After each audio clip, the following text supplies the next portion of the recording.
जिसे जन्म देते ही अपनी ही मां ने त्याग दिया, जिससे शिक्षा ली उस गुरु ने ही उसे श्राप दे दिया।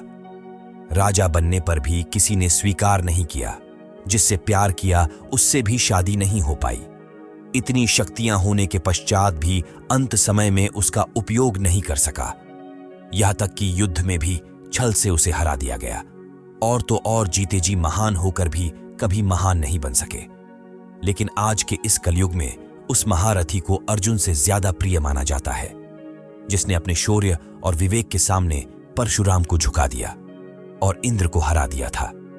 यूं ही उसे दानवीर नहीं कहा जाता, उसके दान देने की क्षमता और वीरता से न केवल वासुदेव कृष्ण प्रभावित थे, बल्कि पूरा ब्रह्मांड उनकी प्रशंसा करता था। जिसके बारे में हम बात करने वाले हैं वो और कोई नहीं बल्कि सूर्यपुत्र अंगराज कर्ण थे, जिन्होंने भले ही दुर्योधन का साथ दिया था, लेकिन हमेशा धर्म के मार्ग पर चले थे। लेकिन युद्ध के दौरान उनके साथ जो छल किए गए, उनसे आज हर कोई अनभिज्ञ है।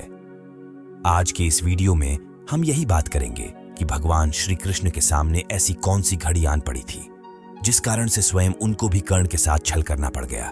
तो चलिए अब बिना किसी देरी के वीडियो शुरू करते हैं। इससे पहले कि आप में से कोई चैनल पर नए हो और भगवान के रहस्यों के रिलेटिव ऐसी वीडियो देखना पसंद करते हो, तो चैनल को सब्सक्राइब करना मत भूलिएगा, ताकि आने वाली वीडियो का नोटिफिकेशन आपको समय पर मिल सके। नमस्कार साथियों, आप देख रहे हैं हमारा यूट्यूब चैनल दक्ष टीवी इंडिया। दरअसल यह बात उस समय हर कोई देवता भली भांति जानते थे कि कर्ण शूरवीर होने के साथ एक महादानी भी था, और उसी का फायदा उठाया इंद्र ने। इंद्र को पता था कि अगर कर्ण के कवच कुंडल युद्ध में उनके साथ रहे तो कर्ण को संसार का कोई भी योद्धा नहीं हरा सकता, क्योंकि वे कवच कुंडल स्वयं भगवान सूर्य ने उनको प्रदान किए थे। उनके होते हुए अर्जुन कभी भी की जीत संभव थी ही नहीं। यह सब जानने से पहले हम थोड़ा कर्ण के जन्म के बारे में जान लेते हैं। जैसा कि एक बार ऋषि दुर्वासा ने राजकुमारी कुंती को उनकी सेवा से प्रसन्न होकर उन्हें एक वरदान दिया था, जिसमें ऋषि दुर्वासा ने कुंती को एक मंत्र दिया, जिसका जाप करते हुए कुंती जिस देवता का आह्वान करेगी, उस देवता के गुणों वाली संतान प्राप्त होगी। वैसे तो इस मंत्र का उपयोग कुंती को अपने विवाह के बाद करना चाहिए था, मगर इस मंत्र को परखने के लिए उसने अविवाहित रहते हुए सूर्य का आह्वान करते हुए मंत्र जाप किया, जिससे उसको सूर्य जैसे तेजस्वी पुत्र कर्ण की प्राप्ति हुई। मगर वह अविवाहित होने के कारण बड़ी लज्जित हुई और समाज के डर से कुंती ने उस तेजस्वी पुत्र को टोकरी में डालकर नदी में बहा दिया, जो किसी सूत परिवार के पास पहुंच जाता है। वहीं उसका लालन पालन होता है। अब आपको बता देते हैं कि आगे चलकर सूत पुत्र होने के कारण कर्ण के साथ क्या क्या परेशानियां आती है। कृष्ण और इंद्र दोनों ही भली भांति जानते थे कि युद्ध भूमि में अर्जुन की सलामती के लिए कर्ण के कवच और कुंडल उनसे लेने ही होंगे। तब कृष्ण ने इंद्र को एक उपाय सुझाया और इंद्र एक भिक्षक का वेश धरकर कर्ण के द्वार पहुंच गए, ताकि कोई उन्हें पहचान न सके। इंद्र ने कर्ण से कहा, हे राजन, मैं दूर से आया हूं आपकी प्रसिद्धि सुनकर। मैंने सुना है कि इस धरा पर आपसे बड़ा कोई दानी नहीं है, मगर फिर भी मैं चाहता हूं कि आप संकल्प लेकर मेरी शंका को दूर करें। इंद्र की इस बात को सुनते ही कर्ण ने ताव में आकर अंजुलि में जल भरकर तुरंत संकल्प लिया और बोले, हम प्रण कर चुके हैं, अब आप बिना किसी संकोच के दान मांगिए। इंद्र ने बिना एक क्षण गंवाए कर्ण से उनके कवच और कुंडल दान में मांग लिए। एक बार तो ऐसा लगा कि उस पल के लिए धरती ठहर सी गई हो। लेकिन कर्ण भी एक सूरवीर होने के साथ महाज्ञानी भी था।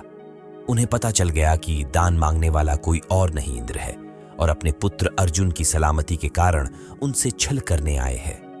फिर भी कर्ण ने हंसते हंसते अपने कवच और कुंडल खंजर की सहायता से काटकर अपने शरीर से अलग किए और भिक्षक के रूप में आए इंद्र को दे दिए।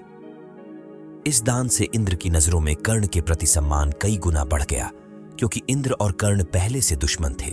सबसे बड़ी बात कि एक बार कर्ण ने इंद्र को युद्ध में हरा दिया था, अपने सामने झुकने पर मजबूर कर दिया था। इसमें कोई शक नहीं है कि अर्जुन की ही भांति कर्ण भी एक महाधनुर्धर थे। द्रोण के बाद कर्ण ही कौरव सेना के सेनापति बने थे।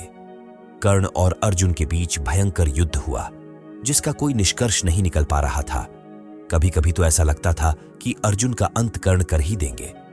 उस समय कर्ण का क्रोध सातवें आसमान पर था, लेकिन जिसके साथ श्री कृष्ण हो उसका भला कोई क्या बिगड़ सकता है।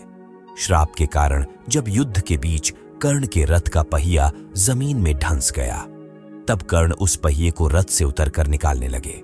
उस दौरान कर्ण बिल्कुल निहत्था थे। इसी समय कृष्ण ने अर्जुन को स्मरण दिलाया कि इसी कर्ण ने भी तुम्हारे पुत्र अभिमन्यु को छल से घेर कर मार डाला था। एक निहत्थे बालक को इस तरह छल से मारने वाले को मारना कोई अधर्म नहीं है।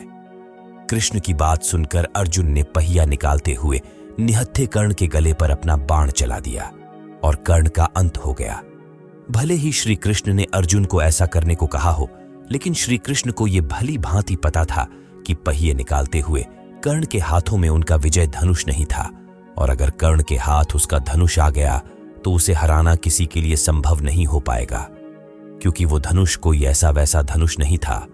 वो भगवान परशुराम का विजय धनुष था, और वो जिसके भी हाथों में हो तो उसे हराना मुश्किल ही नहीं बल्कि नामुमकिन था।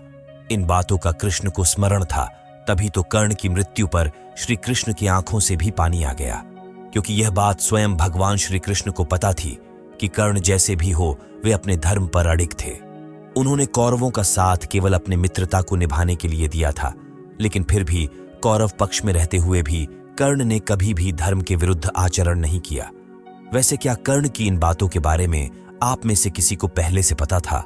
अगर था तो कमेंट में हमें जरूर बताना, और अगर आप भी हमारी तरह कर्ण के फैन हो तो वीडियो को जरूर लाइक करना। धन्यवाद।